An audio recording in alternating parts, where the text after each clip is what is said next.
Glórias a Jesus. Abra sua Bíblia, por gentileza. Segundo livro dos Reis de Israel, capítulo 5. Segundo livro dos Reis de Israel, capítulo de número 5. Eu vou ler apenas os primeiros 4 versos, é uma história muito conhecida. Encontrou, diga amém. Louvado seja o Senhor. Naamã, general do exército do rei da Síria, era grande homem diante do Senhor e muito acatado, porque através dele Jeová tinha dado vitória à Síria. Era também ilustre em seu valor, porém leproso. Os sírios tinham feito uma investida à terra de Israel e tinham levado cativa uma moça, uma rapariga pequena ainda, que estava então a serviço da mulher do general Naamã. Esta moça disse à sua senhora: oxalá, quem dera, que o meu senhor, o general, estivesse diante do profeta que está na cidade de Samaria. Pois se estivesse lá, o profeta o curaria da sua lepra, lepra que o faz padecer. E o verso 4 diz: então entrou Naamã e notificou logo ao seu senhor, ao rei, dizendo: assim e assim disse a rapariga, a moça que é da terra de Israel. Somente até aí. Repousa a tua Bíblia no teu colo. Permita-nos fazer mais uma oração. Se você puder fechar os seus olhos mais uma vez, curvar a sua fronte, aquietar seu coração, respire fundo e coloque a sua expectativa diante do Senhor nessa noite. Porque se você não tem expectativa nenhuma, você não vai ouvir Deus falar. Mas se você colocar diante do Senhor seu coração, sua atenção, e humildemente dizer a Deus: Deus, eu preciso ouvir uma palavra nessa noite. Eu preciso de uma direção, eu preciso de um rumo. Estou diante de algumas decisões que preciso tomar e preciso dos teus conselhos. Preciso que o Senhor aponte o caminho, revele a estratégia. Apresente a Deus nesse momento as suas petições, com ações de graça, porque aquele que busca o Senhor crendo que Ele é Deus poderoso, que é galardoador daqueles que o buscam, esse certamente será atendido pelo Senhor. Meu Pai, nós te damos graças nessa noite, uma noite extraordinária, porque hoje foi um culto extraordinário pela manhã, Deus. Podemos estar aqui e ceiar com o Senhor, na presença dos nossos irmãos, e isso foi tão gratificante, Deus. Podemos aqui compartilhar da Tua palavra e na presença gloriosa do Teu Espírito, Deus, trocarmos o cálice e proclamarmos aos 4 cantos que somos do Senhor e que esperamos a volta desse nosso Deus maravilhoso. Mas Pai, nesse momento, eis aqui a Tua igreja, a Tua noiva, os Teus filhos e filhas, que se prostram no Espírito diante da Tua santidade, que mesmo assentados reverenciam o Teu poder, que apesar de inertes em seus locais, sentados, estão nesse momento glorificando e exaltando a presença daquele que é poderoso para fazer coisas extraordinárias. Portanto, Deus, receba a nossa adoração. Mas sobretudo, Pai, sonda os nossos corações, prescruta o nosso interior e vê se há em nós algo que precisa ser mudado, transformado. Nós estamos te dando autoridade, ó Espírito Santo, para vasculhar as entranhas do nosso ser, varrer toda a sujeira e plantar a boa semente do Senhor. Espírito Santo, tu tens total e restrita liberdade de atuar em nós e através de nós. Porquanto, Pai, enquanto ouvimos a Tua palavra e nela meditamos, e nela somos edificados, ó Deus Todo-Poderoso, visita as salas onde estão os nossos filhos, Pai. E que lá igualmente o Teu Espírito esteja falando ao coração deles, protegendo, livrando, ensinando, instruindo. Ó Deus, guarda a vida daqueles que trabalham também nos bastidores desse culto. Essa é a nossa humilde oração, que fazemos com fé, no nome que está acima de todo nome, o nome glorioso de Jesus. Amém e amém. Glória a Deus. Eu preciso falar muito sobre Naamã. Naamã é a caricatura de um homem vencedor, porém enfermo por dentro. Naamã, ele é uma representatividade daquelas pessoas que acham que vencer do lado de fora vai trazer alegria do lado de dentro. Naamã era vitorioso do lado de fora de sua casa. Naamã era vitorioso quando estava usando a sua indumentária de general. Mas quando ele chegava dentro do seu leito e tirava a sua roupa, ele não passava de um leproso que não poderia nem abraçar os seus filhos, se é que os tinha, e nem se deitar com a sua esposa, porque ele era leproso.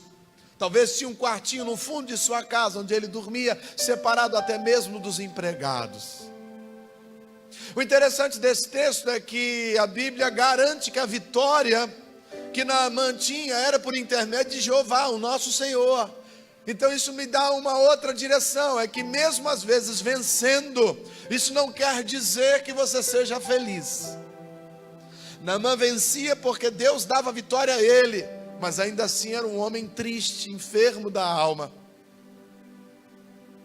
Mas eu quero nessa noite afunilar um pouco o meu olhar, não para Naamã e a sua história que a gente tanto conhece, que vai desembocar lá nos 7 mergulhos no Rio Jordão.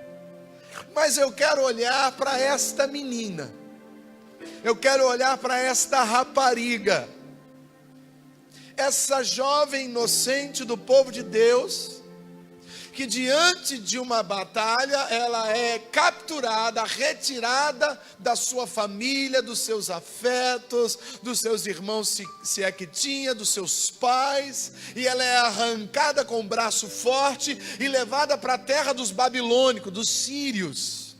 E lá ela perde todos os seus direitos, se tornando uma mera escrava, provavelmente vendida ou doada para a casa do general, e ali se transforma na mucama da esposa do grande general da Síria.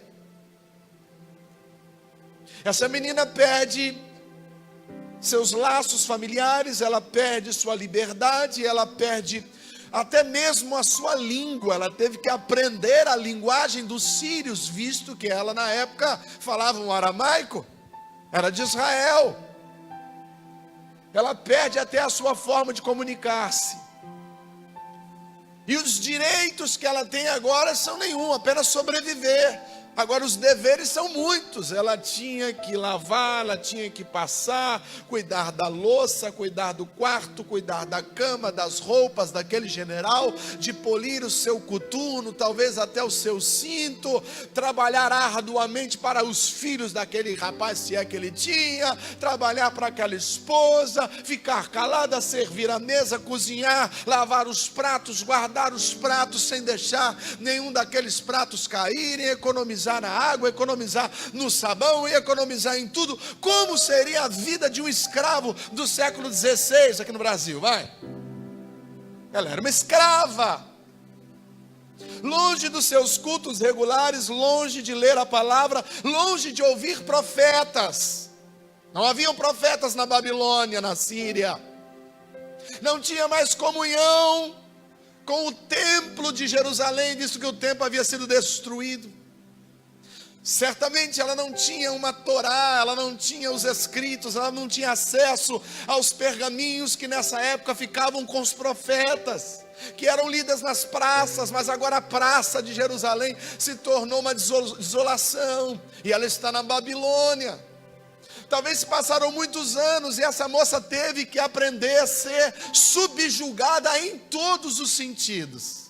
Muito provavelmente foi molestada no psicológico e no físico também. A Bíblia não fala na questão sexual, mas certamente ela sofreu ataques no seu psicológico. Você imagina essa moça nos primeiros dias morando nesse casarão, nesse palácio do general, chorando pelas madrugadas, ouvindo apenas o eco do seu choro, longe das pessoas que ela amava. Talvez fosse um de nós que estivesse vivendo a situação dessa moça, sendo sequestrado e levado para um campo, para um exílio qualquer.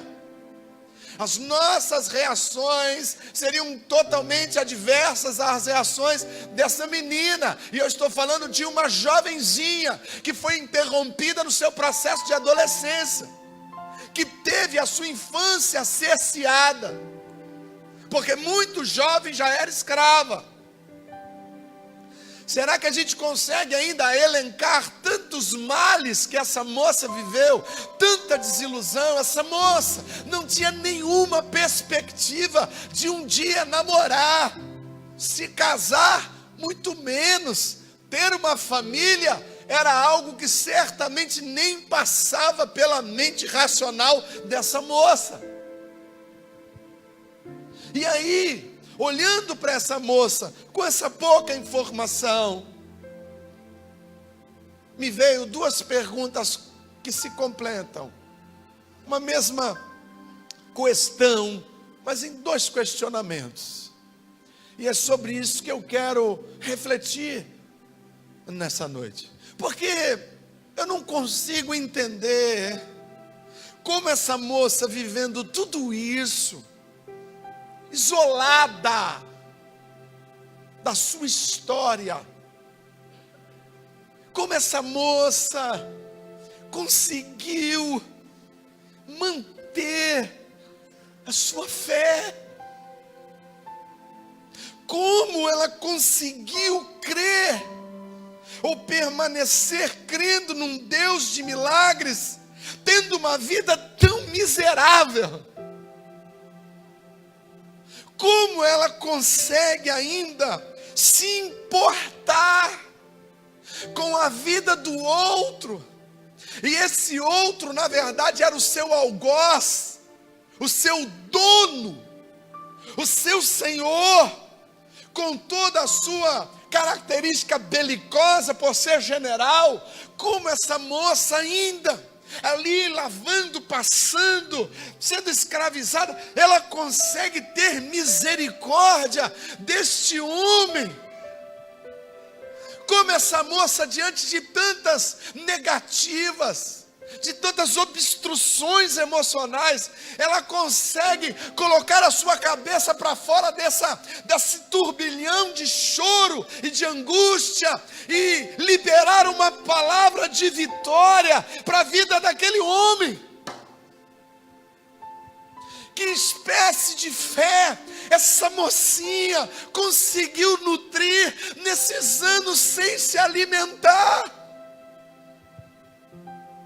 Você consegue imaginar essa moça ali no esfregão, magricela, talvez com uma alimentação de ração dada para os escravos, como era na época? Escravos eram muitas vezes mais baratos do que um cão. E ela ali esfregando o chão e observando a tristeza do seu senhor. Esse senhor que até então nunca fizera nada por ela. Mas como ela morava dentro da casa, talvez tenha visto aquele homem um dia passar sem camisa e viu todo o seu corpo em chagas. E talvez, se fosse um de nós, poderia ainda, sabe, num desatino espiritual, agradecer a Deus por aquelas chagas, porque aquele homem estaria pagando pela sua maldade com o seu povo. Quem sabe os pais dessa moça sequer foram assassinados lá atrás, quando a Síria tomou posse. Mas não, ao invés de praguejar, de murmurar, de se esconder, de se tornar um bicho, essa moça se levanta certo dia ali, talvez enquanto seus senhores comiam, e ela diz: se o Senhor fosse lá na minha terra e conhecesse o profeta que tem em Samaria, você seria curado. Eu fiquei intrigado com a fé dessa moça.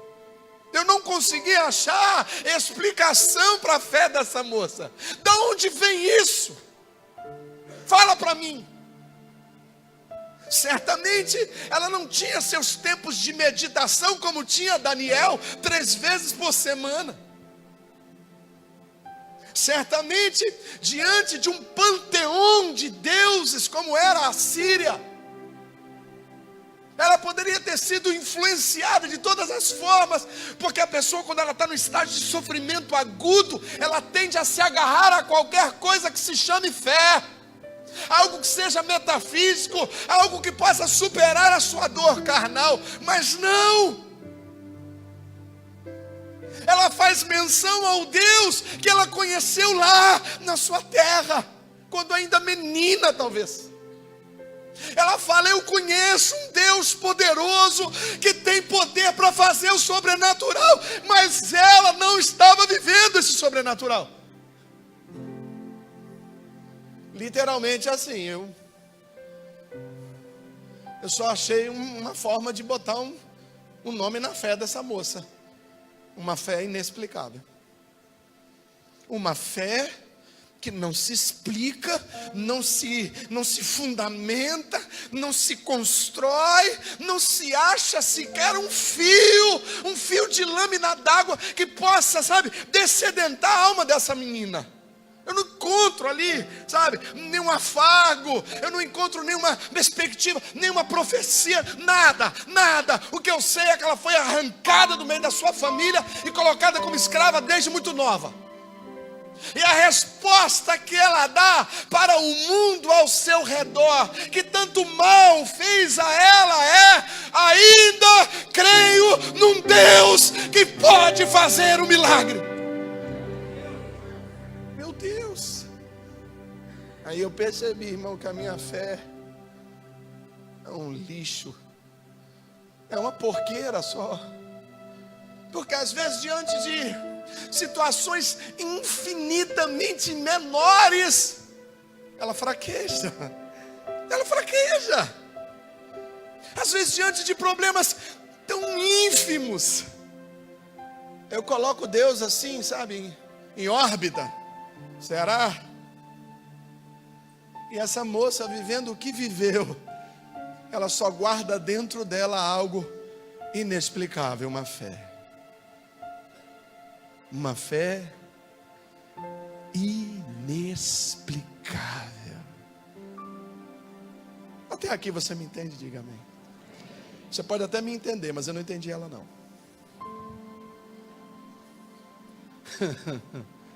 Sinceramente, irmão, não entendi. Não há explicação para essa moça. Mas ainda que eu não explique a sua fé, eu posso refletir em algumas características dessa fé inexplicável. E falo isso não porque vou desembocar numa resposta, mas porque a cada reflexão que eu fazia a respeito da fé dessa moça, mais envergonhado eu me tornava diante da minha fé em Deus. Quanto mais eu caminhava e me aprofundava e refletia em como essa moça lidava com essa fé dela, inabalável, que ficou guardada tantos anos debaixo do açoite, mais eu me via como alguém que precisa muita fé, irmão. Alguém precisa de muita fé. Eu não sei quanto a você, mas essa fé para mim é inexplicável. Por que, pastor, que ela é inexplicável? Primeiro ponto, veja isso, irmão. Porque a nossa fé sempre tem uma pequena explicação, sempre tem um veiozinho de água que nos, sabe, que vai lá regar o nosso coração. Mas a fé dessa menina era inexplicável, porque, em primeiro lugar, não era em momento algum baseada em experiências. Muitas vezes as nossas experiências fortalecem a nossa fé, sim ou não? Mas ela não. Você vai saber disso quando Jesus, registrado lá em Lucas,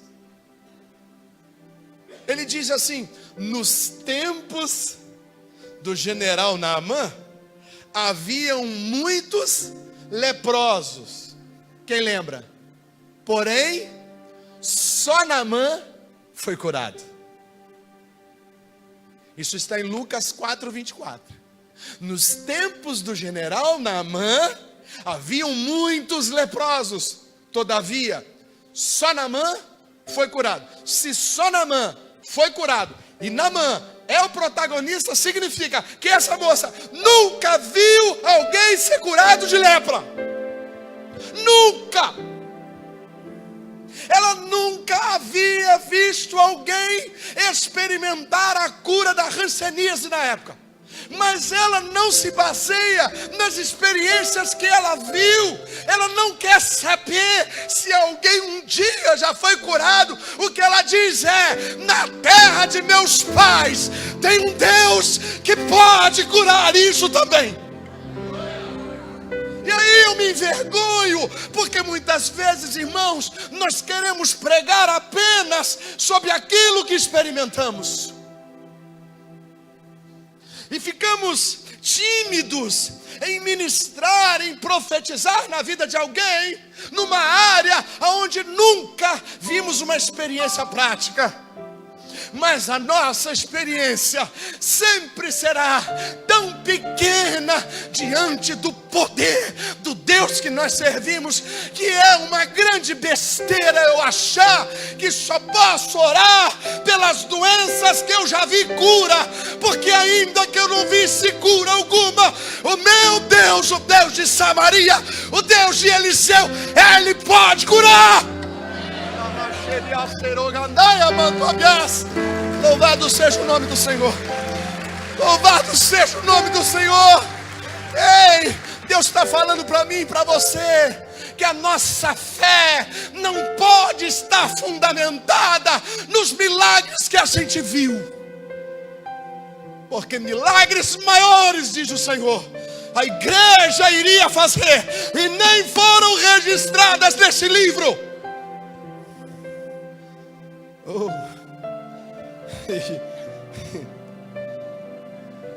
Eu vou profetizar se eu já vi. Você vai ter uma profecia muito pequena. Profetiza sobre o vale de ossos secos, ainda que você nunca tenha visto um osso se juntar a outro osso. Profetiza sobre o mar fechado, ainda que seus olhos nunca tenham visto o mar se abrir.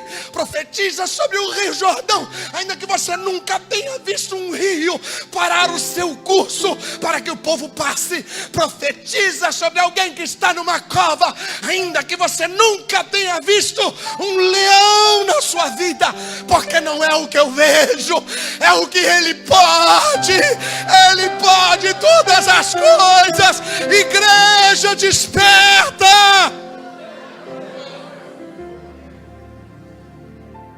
Eu estou sentindo Deus aqui.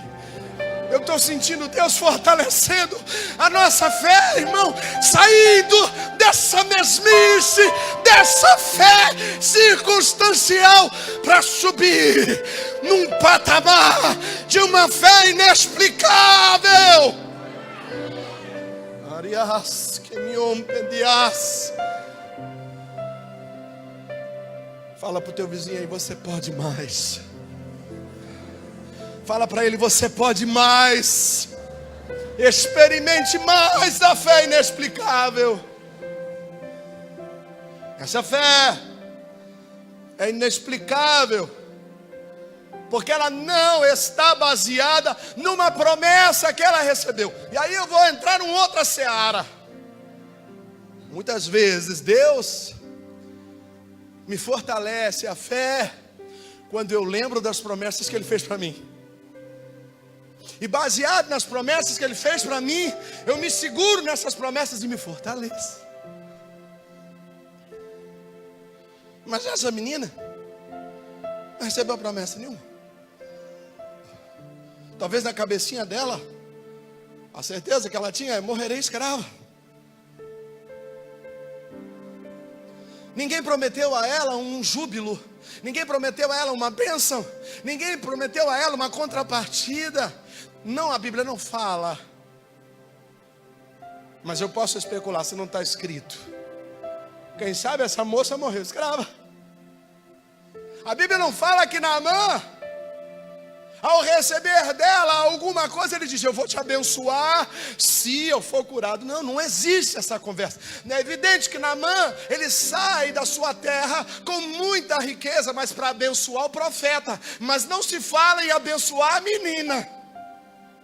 Então, quando ela exprime a sua fé a respeito do profeta de Samaria, na frente do seu Senhor, ela não está buscando os seus interesses. Escute, muitas vezes perdemos a oportunidade de ser bênção na vida do outro, porque nós não encontramos na vida do outro algo que possa ser trocado como um escambo para que eu receba, ainda que seja um tapinha nas costas ou um louro espiritual.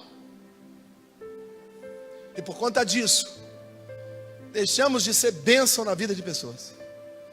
Irmão, eu tenho que ser bênção na vida de qualquer pessoa, independente do seu credo. Eu tenho que ser bênção na vida das pessoas. Por quê? Porque dentro de mim está o abençoador. Eu tenho para dar, porque dentro de mim flui um rio de águas vivas.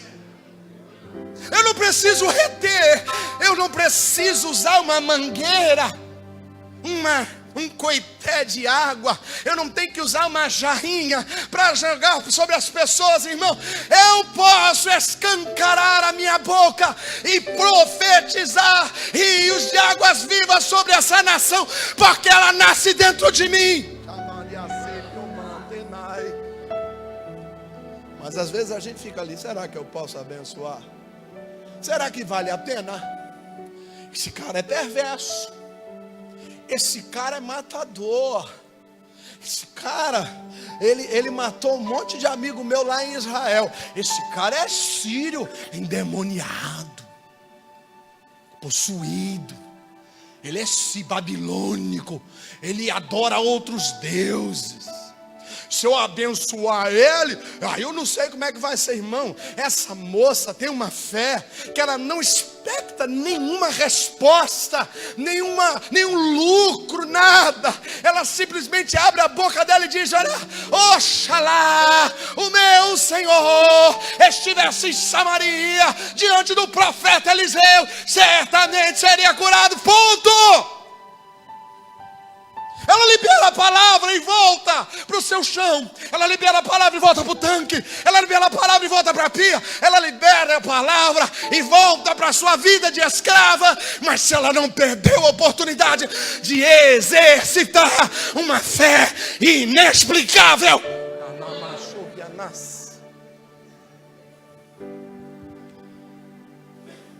Eu acho que a gente pode ir mais além.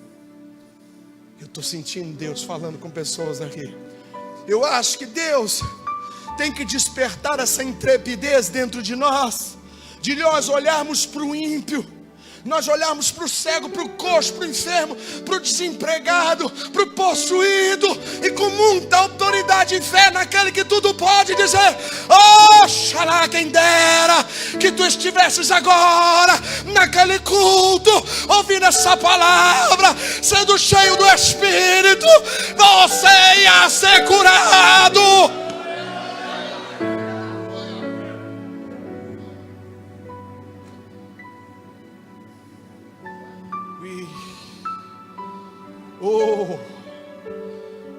Oh, Espírito, feche seus olhos. Espírito Santo, como essa menina, Deus, agora eu quero profetizar.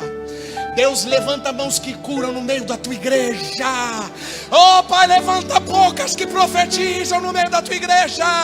Oh Deus, em nome de Jesus, levanta homens e mulheres que vão empregar gerações. Levanta profetas no meio da tua igreja. Levanta, meu Pai, homens e mulheres que vão fazer diferença nesse tempo, nessa geração. Ainda que estejamos vivendo debaixo do jugo e da opressão, a nossa fé é maior. Em nome de Jesus.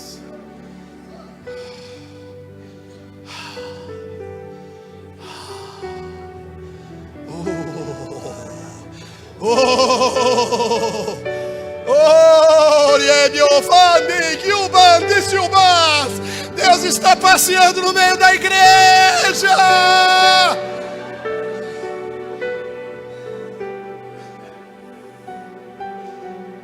A fé dessa moça era inexplicável, porque não era oculta.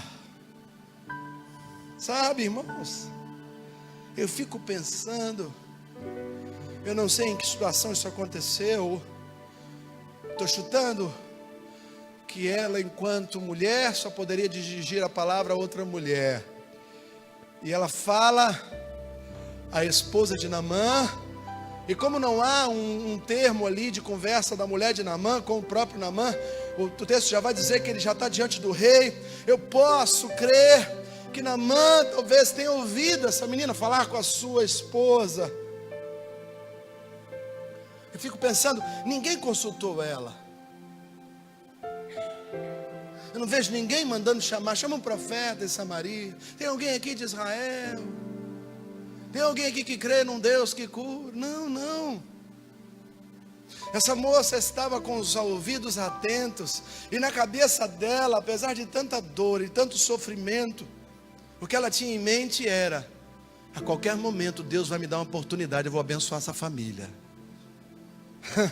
Como eu preciso aprender com essa moça? Como eu preciso aprender com essa moça? A qualquer momento vai aparecer uma oportunidade, eu vou abençoar essa casa, eu vou abençoar esse lar. Enquanto talvez se eu estivesse no lugar dela, eu estaria ali: Senhor, mata esse cara, esse endemoniado. Eu sou teu filho, né? Eu quero sentir sabor de mel, mata ele. Ela não. Ela verbaliza publicamente a sua fé, sem nenhum receio de errar. Irmão, presta atenção. Você já imaginou se dá errado, se dá ruim? Imagina o cara voltando leproso. Primeiro, ele ia dar um abraço nela sem camisa, para ela ficar já contaminada. Não, você percebe o risco que ela correu? Você consegue imaginar o risco que ela correu? Olha o que ela colocou em xeque: sua vida. Porque naquele momento,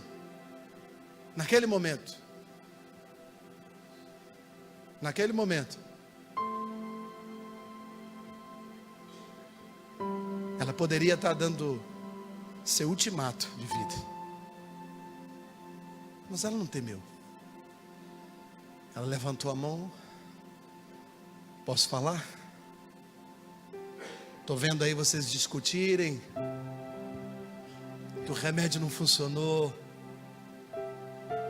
que aquele medicamento não deu certo, aquele tratamento lá, com aquele creme, com aquela, não deu certo. Eu estou vendo o meu Senhor aí padecendo com essa lepra. Permita-me falar alguma coisa. Ah, irmão, no meio do ímpio, na casa do ímpio, servindo ao ímpio, sofrendo com o ímpio, e ela se levanta como boca de Deus naquela casa, e ela se levanta como boca profética naquela casa. Ela não temeu a morte, ela não temeu o problema. Sabe por quê? A fé dela não se explicava com os temores humanos. ela tinha uma missão naquela casa. Sabe, irmão, se você não falar, as pedras vão clamar no seu lugar. E se as pedras não clamar, as mulas vão falar no seu lugar. E se as mulas não falarem, como disse Mardoqueu a Esther, de outro lugar, o Senhor vai levantar alguém para falar. Mas ai daquele que fecha a sua boca. E tem muita gente que está ensaiando há muito tempo profetizar dentro da sua casa, profetizar na vida dos pais, profetizar na vida dos irmãos. Tem muita gente que está esperando o Natal, o Ano Novo, aquela festa, aquele momento. Deus te trouxe aqui para te dizer: existe uma fé inexplicável em você, e você pode abrir a sua boca a tempo e fora de tempo e profetizar, porque o Deus Todo-Poderoso está contigo. Ele não vai te deixar ser envergonhado. Oh, aleluia! Exalte a Deus.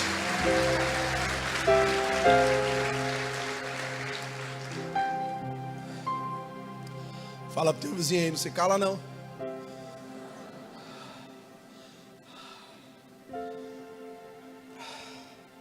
A fé dessa moça é inexplicável, mas não é uma fé cega, uma fé irracional, uma fé débil.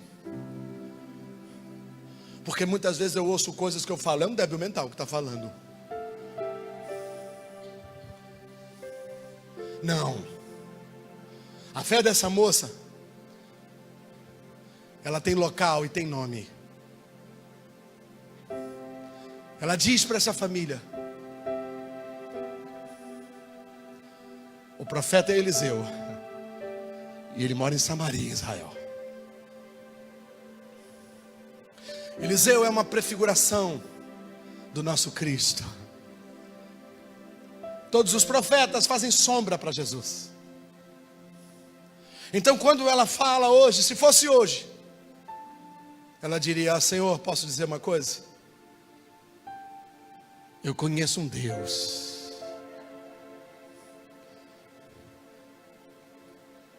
No momento que ele foi exaltado, ele estava sobre um burrinho. Um homem humilde, de pele ressecada, de mãos furadas. Eu conheço um Deus que morreu no Calvário, o nome dele é Jesus. Se o Senhor for a Jesus, será curado. A nossa fé não é uma fé sem fundamento, sem direção. Nós temos um alvo, nós sabemos que a nossa fé converge para Jesus. O nosso olhar sempre é para a cruz de Cristo. Então o nome que tem que ser exaltado, o nome que tem que ser firmado, a profecia tem que ser no nome de Jesus. O problema é que o nome de Jesus às vezes não é muito... Está meio fora de moda, tá ligado? O nome de Jesus, sangue, cruz. Isso é um negócio meio cafona. Mais fácil falar o nome daquele lá de cima, uau. O nome daquele cara, o nome do cheiroso, o nome do precioso. No fundo, a gente está escondendo a nossa vergonha de falar o nome de Jesus. Porque o poder não está nos atributos, está no nome de Jesus. Então quando você falar, meu irmão, para expressar essa fé inexplicável, fale no nome de Jesus. E mais, você diz, inclusive eu sei quem é Jesus, e sei onde ele está. Ele está sentado à direita de Deus Todo-Poderoso, e ele envia o seu Espírito através da minha boca para te dizer que se tu fores à frente desse Deus, se tu te prostrares diante desse profeta maior, ele vai curar o impossível na sua vida. A nossa fé pode ser inexplicável, mas o nosso Deus tem nome e tem trono. O que está vazio é a cova, o trono tem alguém sentado lá, é Jesus Cristo de Nazaré. Então, querido, Deus está nos despertando através da humilde serva de Naamã. Diga todo poder. Diga todo poder de fazer o impossível está no trono de Deus. Quem está lá é Jesus. Louvado seja o nome do Senhor, exaltado seja o nome de Jesus. A Ele a glória, a Ele a exaltação, a Ele. A fé dessa moça, olha que legal. Antes da gente passar para outro ponto, olha, vamos ler aí o verso 5. A gente não leu só até o 4. Tem um detalhe aqui para você ver que coisa interessante. Como é que a fé dessa moça é inexplicável, hein? Presta atenção. Verso 5 aí do capítulo 5 do segundo livro dos reis de Israel. Então disse o rei da Síria, olha, está falando com Naamã, depois que ele disse lá o que a menina tinha profetizado. Vai logo, enviarei uma carta ao rei da onde? O rei da onde? Israel está desolada, mas tem rei. Naquela época era muito comum. O cara ia lá, destruía tudo e deixava o rei cuidando e mandando imposto para ele. O rei está lá em Israel. Ele está lá na Babilônia, hein? Ele foi, tomou nas suas mãos 10 talentos de prata, 6.000 ciclos de ouro, 10 mudas de vestes nupciais e tal, e levou a carta do seu rei, do rei sírio, para Israel. Na carta estava dizendo assim, logo em chegando a ti essa carta, saibas que eu, o rei da Síria, te enviei Naamã, meu servo, para que restaures a sua lepra. Presta atenção aqui. O cara ouve a menininha, ok? Fala com ele, vai lá. Ele vai lá, vai ao rei dele e fala, ó, a minha menina falou que tem um cara lá em Israel tudo bem, toma aqui a carta. Agora a carta chega na mão do rei de Israel. Rei de quem? Rei de quem? Rei de Israel. Rei do povo de Deus. Presta atenção, que esse banana vai falar. E sucedeu que, lendo o rei de Israel a carta, rasgou as suas vestes e disse, acaso eu sou Deus, para matar e dar a vida? Para que este rei da Síria envie a mim, para eu restaurar a um homem de sua lepra? Pelo que deveras notai, peço-vos e vede que no fundo busca ocasião contra mim. Presta atenção. Ele chega com a carta lá. Olha, aqui está a carta do meu rei para esse rei de Israel. E o Naamã fica ali esperando a reação dele. Ele lê a carta e dá um piti. Como é que eu vou fazer? Eu não sou Deus. Eu não tenho poder. O cara da Síria está fazendo isso para me detonar. Ele está querendo um motivo para guerrear. Estou na água. O rei de Israel não sabia que em Israel tinha um profeta de Deus que podia curar. Mas a menininha, escrava há tantos anos, longe de sua família, ela disse, tem um cara lá que pode curar. Obrigado, meu filho. Você está entendendo, querido? Olha que doideira. O rei de Israel, no seu trono de glória, dá piti, porque está com medo de morrer, porque o cara veio de longe, e ele não tem como curar, ele não conhece ninguém que faz isso, se endemoniado, está desviado. Eu não sei agora. Mundo cruel. E a menininha lá, escrava, ela sabia o que o rei não sabia. Você consegue entender isso, irmão? Ou só eu que vi isso? Aí eu estou doido. De repente eu estou delirando. É porque às vezes a palavra fala tanto comigo que eu acho que eu estou em outro reino. Porque se eu sou o rei, tem que limpar esse cara aí. Rapaz, olha o negócio é o seguinte, ó. Eu não sou eu que faço não. Tem um profeta aqui, ele me assiste. Ele vive aqui no palácio, deve estar por aqui. Vou mandar ele entrar, ele vai cuidar da sua guerra. Sim ou não? Mas não, ele dá piti. Imagina esse rei dando piti, rasgando a roupa. Que coisa feia. Que coisa ridícula. E o general está ali. A casa caiu. A menina mandou eu vir aqui, falou que tinha um cara que curava. O rei falou que não conhece ninguém. E nesse momento eu vejo a mão de Satanás tentando humilhar a menina, tentando tirar da menina a sua autoridade, da sua profecia. Presta atenção, meu irmão. Muitas vezes quando você vai usar a tua fé, o Satanás, ele envia alguém para te desmotivar, para impedir que a sua bênção alcance o outro. E nesse momento eu estou vendo esse rei aqui, esse frouxo, que poderia ter dito: não, aqui em Israel tem profeta assim, e o nome dele é Eliseu. E agora? Vão me matar. E a menininha está lá, esfregando o chão e dizendo: tem profeta em Israel. Tem profeta em Israel. Tem profeta em Israel. Estão falando que não tem? Tem profeta em Israel. E se ele orar, a cura vai chegar. Se ele orar, a lepra vai sair. Tem profeta em Israel. Tem gente que acha que não tem mais, mas ainda tem profeta em Israel. Eu estou aqui debaixo desse fato, mas tem profeta em Israel. Ainda não melhorou para mim não, mas tem profeta em Israel. Eu não experimentei esse milagre não, mas tem profeta em Israel. Eu nunca vi ninguém ser curado de lepra, mas tem um Deus que pode curar.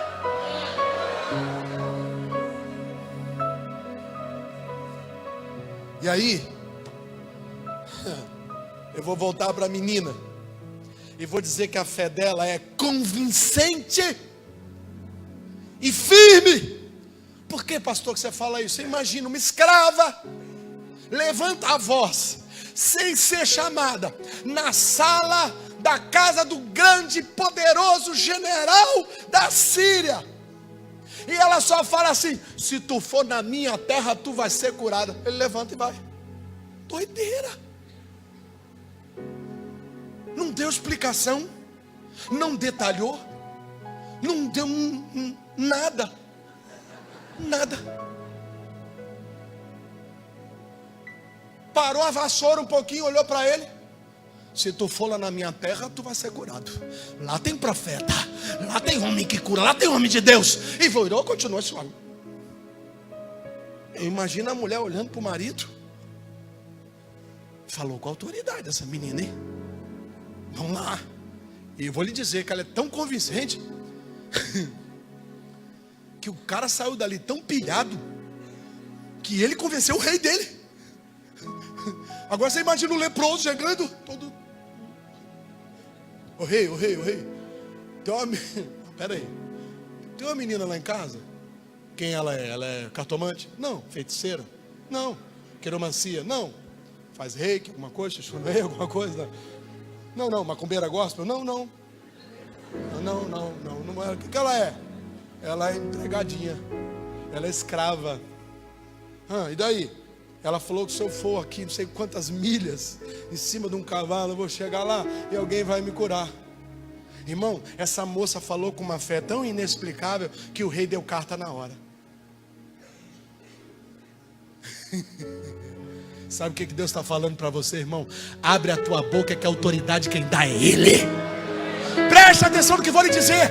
Reis não podem comprar o que sai da boca de um profeta.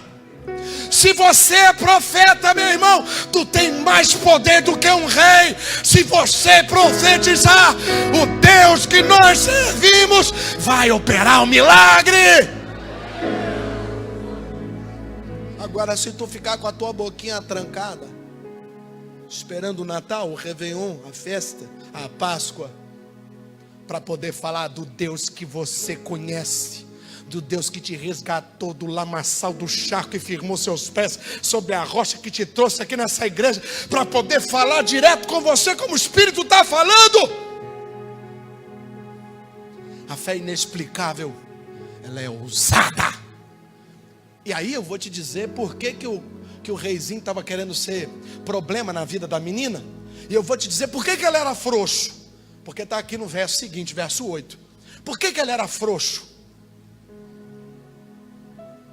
No verso 8, está escrito assim: sucedeu. Foi algo inexplicável. foi ocasional, talvez, aos olhos dos homens. Sucedeu, porém, que, ouvindo Eliseu, que o homem de Deus, aqui está em Heresias 3, pastor Pedro Noia, deu chilique, né? Que o rei rasgou as suas vestes, e ele então mandou dizer a esse rei chiliquetes, esse mimiseiro, presta atenção, por que tu rasgou suas vestes, entre parênteses Pedro Noia, seu jumento? Por que você deu esse... Oh, cara, tu não está entendendo, não. Por que você deu esse piti? Está aí, ó. Aí depois. Pelo que deveras... Oh, perdão, filho. Deixa-o vir a mim, e saberá que tem profeta em Israel. Sabe o que ele está falando para mim e para você? Que o rei não sabia que tinha profeta em Israel. Sabia. Aí eu vou agora fazer o rei. Sério? Tem? Aonde? Tem profeta aqui nessa igreja. Tem profeta aqui. Tem um do seu lado aí, irmão. Tem profeta do seu lado. É só abrir a boca e profetizar o que está aqui, porque Deus dá a vitória. O nosso problema é que a gente não sabe que tem profeta aqui. Mas tem profeta de Deus nesse lugar, meu irmão. Quem carrega a palavra profética é profeta de Deus. Deixa ele vir. Porque não é o cara que vai saber, não é ele. Deixa ele vir, rei. Que você, seu débil mental, que você que está aqui como rei, que você que deveria dar o exemplo, vai saber que ainda tem profeta em Israel. Ou seja, se o general, vendo aquele piti, daquele rei frouxo, daquele débil mental que não sabia que tinha um profeta lá, e o grande profeta Eliseu, por sinal. Já imaginou? Vamos supor aqui que o Naamã fala assim: a casa caiu. Beleza, seu rei, esse cara é doido aí, vamos embora. Pega a comitiva e vamos embora.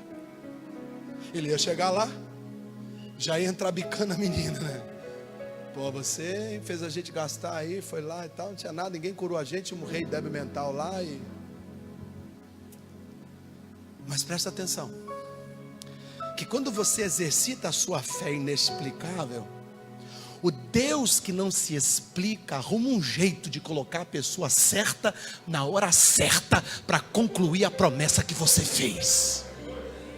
Quando você profetiza, irmão, era como se no céu houvesse um afuar de anjo assim, ó, para eles fazerem o quê? Fazer com que aquela palavra profética se cumpra.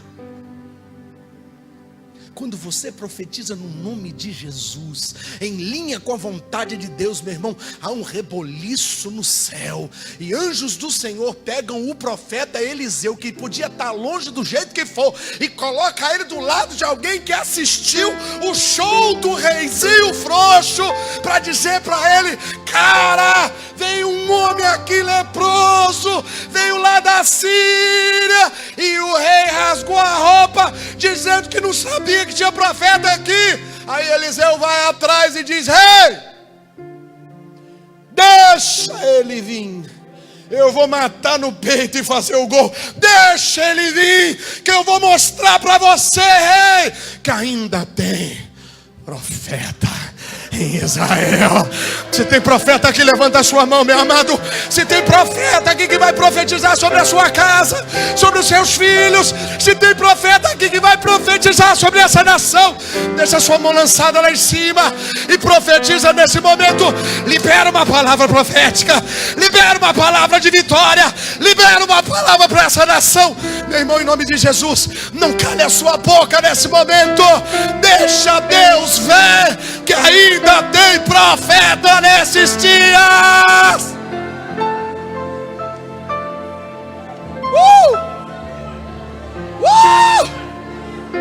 Yeah.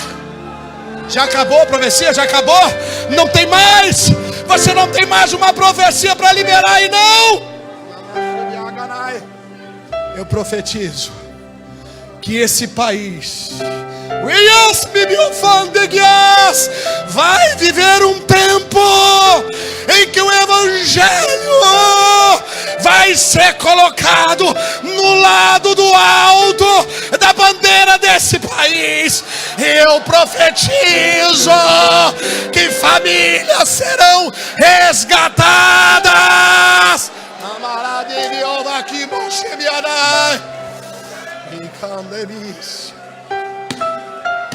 Não se explica, se profetiza. Eu vejo profetas profetizando sobre essa nação. Eu vejo homens e mulheres sobre a torre de vigília profetizando sobre essa nação.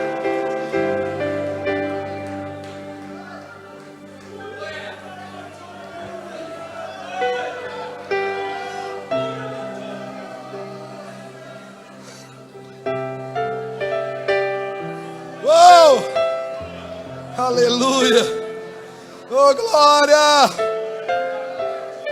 ei, oh aleluia.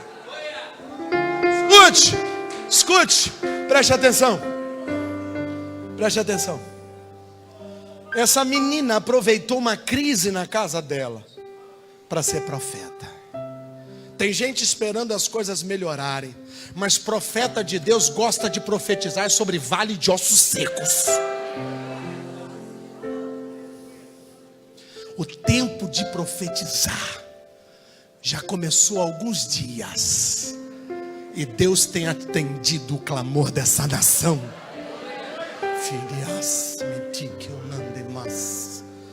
Eu tenho sentido Deus agir, irmãos. Eu só tenho observado a movimentação de Deus. E tudo está convergindo para uma grande mudança nesse país. Há 20 anos atrás, quando me converti, eu ouvi muitos profetas dizendo que o Brasil seria o celeiro dos missionários da Europa e dos Estados Unidos. Iam sair de dentro do Brasil. Infelizmente, no meio do caminho, nós nos esquecemos de ser profetas. E Satanás acabou enviando a sua hoste de malignos para destruir as famílias desse país. Mas haviam homens e mulheres sofrendo sem emprego, sofrendo com crise com os filhos, sofrendo com crise no casamento, sofrendo pressão de todos os lados, opressão e mentira, que mesmo com o esfregão na mão e a vassoura, disseram para o alto: eu ainda acredito num Deus de milagres. E Deus então, irmão, está começando a mudar a história desse país. Muito em breve essa nação vai ser conhecida como a nação do fogo do Espírito de Deus. Eu profetizo que o fogo do Espírito vai voltar nessa nação.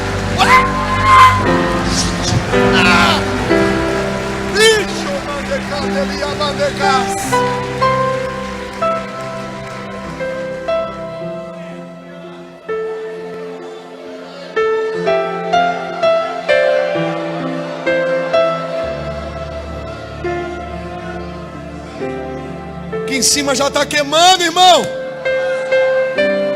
Eu vou encerrar. Quero ler o verso 14 com você.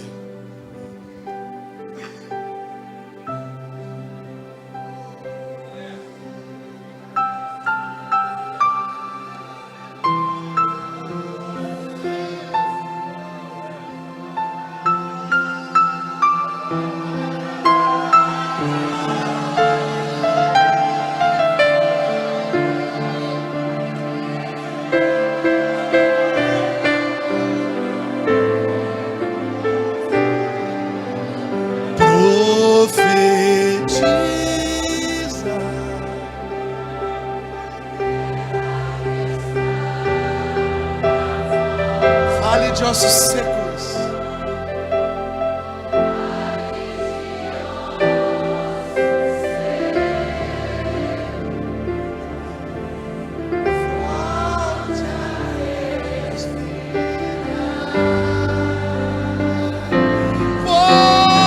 posso ouvir.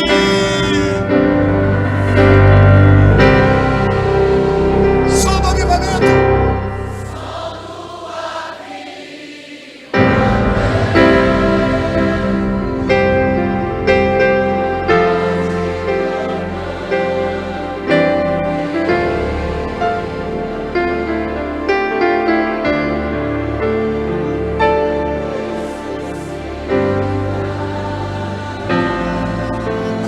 Profetiza. A terra que estava morta, ao vale de ossos secos,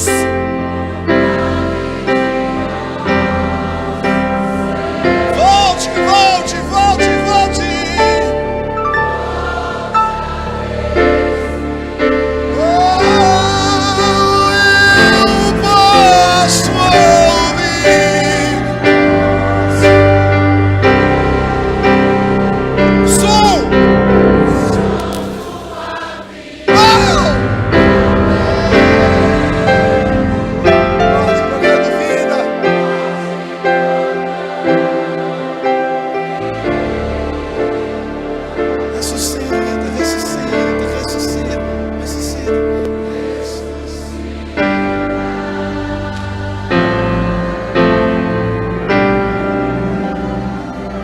Estou sentindo que Deus está fazendo algo diferente nesses dias. Oh, aleluia!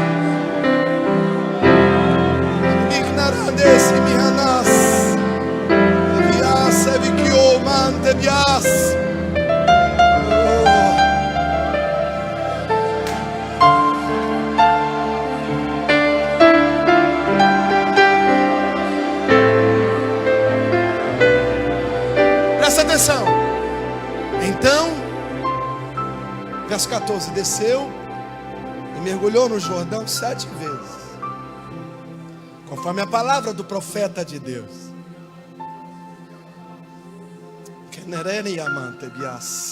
A sua carne tornou como a carne de um menino, e ficou purificado. Presta atenção. Até aqui, irmãos, até aqui é boa parte das nossas orações. Queremos ser limpos, purificados, restaurados. Queremos ser reavivados, queremos ver nossos negócios novamente fluindo, nossa vida espiritual, nossa vida matrimonial, nossa vida familiar. Mas quando você experimenta uma fé inexplicável, o Senhor não age apenas no natural.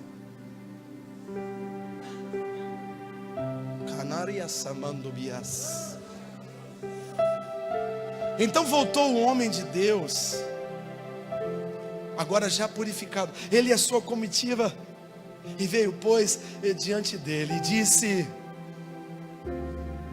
eis que tenho conhecido que em toda a terra não há Deus senão em Israel. Não vai voltar para a casa daquela mocinha apenas um homem curado. Vai voltar um homem curado e convertido.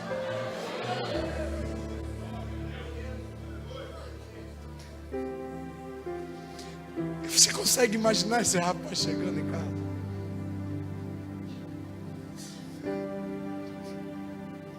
A mulher vem correndo ao seu encontro e o abraça, e ele diz: vamos poder dormir juntos mais uma vez. Cadê os filhos? Quero abraçá-los, quero beijá-los. A lepra foi tirada de mim. E lá no fundo da casa tem uma menininha de joelho no chão, talvez com um esfregão ali. E eu quero crer que ao olhar para esse homem, ela percebeu que o seu olhar já não era mais de um ímpio, Porque quando a gente tem um encontro com Deus, nosso olhar muda. Aquele homem foi atrás da cura física. E Jeová deu a ele o reino de Deus. Nós precisamos entender, irmãos, que a cura física ela é importante. Que um emprego, um ajuste familiar é uma bênção de Deus. Mas tudo isso não tem valor algum se a pessoa que é o alvo das nossas orações e da nossa profecia não reconhecer que só o Senhor é Deus. E por vezes eu vejo tantas pessoas receberem milagres e milagres e milagres e continuam tão distantes de Deus. Eu vejo pessoas que realmente passam por processos de milagres espantosos. Mas quando você reencontra essa pessoa, novamente aquela porca lavada está no chiqueiro, aquele cão que vomitou está comendo vômito. Só mudou a circunstância, só mudou o corpo, só mudou a conta corrente, só mudou o relacionamento com o filho ou com a esposa. E eu não estou dizendo que isso não seja bom. Mas uma fé inexplicável, sobretudo, ela faz com que aquele que é o alvo da profecia reconheça que não há outro Deus senão Deus de Israel. Eu realmente, por muitas vezes, passei por cima dessa moça. Não a vi. Eu vi o general, eu vi a sua lepra,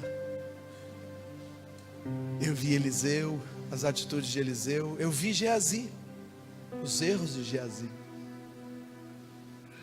Mas eu confesso que nunca tinha visto essa menina. Porque a fé inexplicável, ela é discreta. Ela muitas vezes acontece lá no recôndito, no secreto. Ela geralmente não está rodeada de pirotecnia. Às vezes ela acontece dentro das recâmaras, dentro das casas, dos quartos. Mas uma coisa é certa: se nós experimentarmos essa fé, irmãos, o nome do Senhor vai ser glorificado. Eu queria que você ficasse de pé.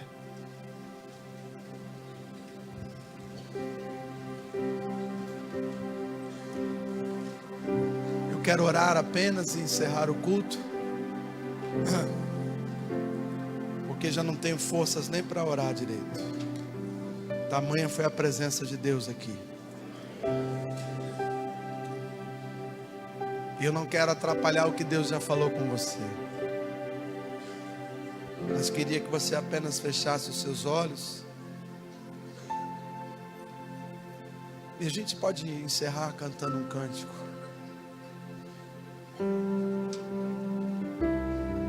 Feche os seus olhos e aproveite esse momento ainda. Usufrua dessa presença tão deliciosa de Jesus. Experimente exercitar a sua fé, ainda que seja inexplicável.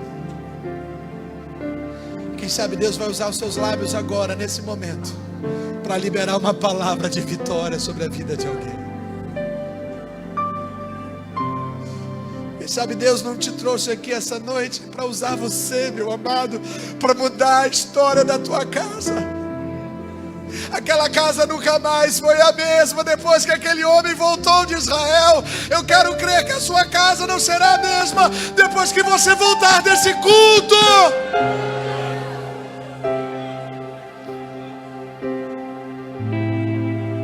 Experimente esse momento. Experimente esse momento. Que posso ver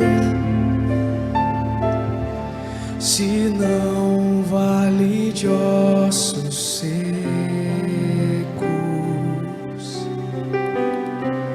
O que posso dizer se já se foi a esperança?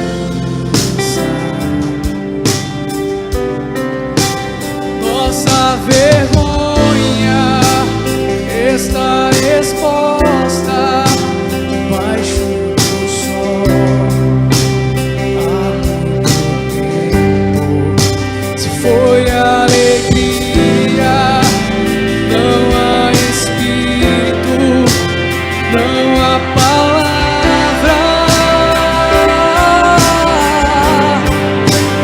Filho do homem, mude a história com tua boca, profetiza, volte a alegria, venha Espírito, não há palavra.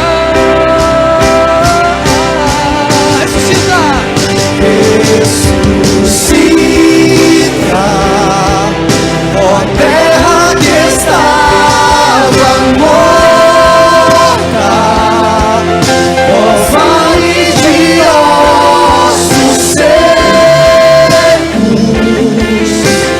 volte a respirar.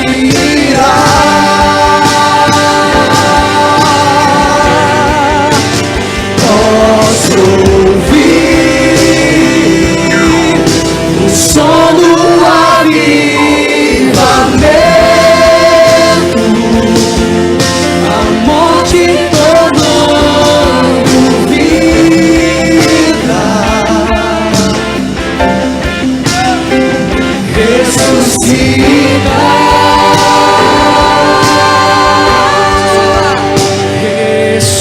ressuscita, ó terra que está.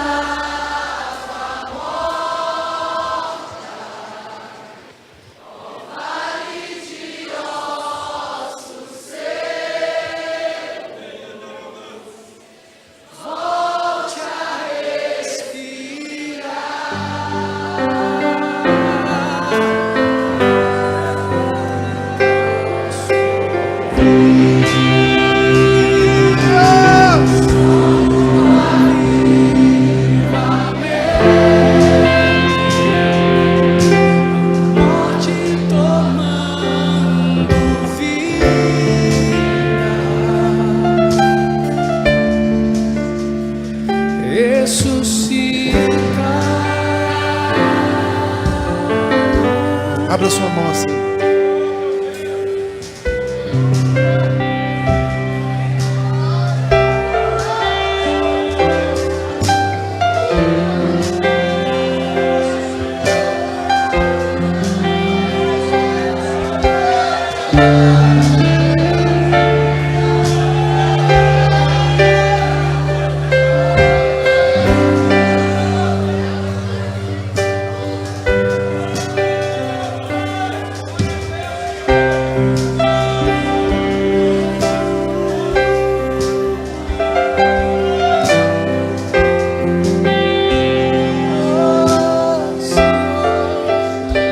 Ainda há profeta em Israel. Ainda há profetas nessa geração. Ainda há homens e mulheres que creem com uma fé inexplicável. Senhor Jesus, Tu és o nosso profeta maior. Tu és o nosso Senhor, nosso Salvador, nosso Messias, o enviado de Deus. Tu não estás mais em Samaria, Tu estás em todos os lugares, porque Teu Espírito, Teu Espírito,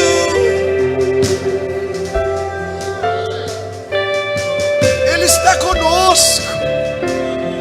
Ele habita em nós. nós, como igreja, somos o Israel do Senhor. Por isso eu posso dizer: ainda há profetas em Israel. Oh Deus, em nome de Jesus, abre a nossa boca, Pai. Destrava os nossos lábios para que venhamos a profetizar. Mesmo que as circunstâncias sejam adversas, mesmo que as circunstâncias sejam desfavoráveis, mesmo que não haja experiência vivida, mesmo que a situação seja ruim, levanta profetas nessa geração, Pai. Homens e mulheres que abrem a sua boca para liberar a palavra santa do Senhor. Que a tua paz, que excede todo o entendimento, Pai, seja derramada agora sobre cada um de nós. Com as mãos abertas ainda permanecemos, recebendo a paz que o Senhor tem para nós. Mas te pedimos também, Deus, remove todo o impedimento que tem lacrado a nossa boca. Retira todo obstáculo que tem nos feito sentir vergonha de dizer que ainda há profetas em Israel. Limpa-nos, lava com teu sangue. E libera nessa noite, Deus, para voltar para os seus lares uma geração de profetas de Samaria, meu Deus, que vão mudar o quadro de suas casas, que vão mudar a história de suas gerações. Assim, Deus, eu abençoo todos os teus filhos e filhas, no nome santo de Jesus. E quem crê, diga amém. Diga: uma fé inexplicável Deus tem. Agora aponta para quem está do teu lado e diga: para você. Dá um abraço nele. Abençoa essa vida. Faça a sua oração individual.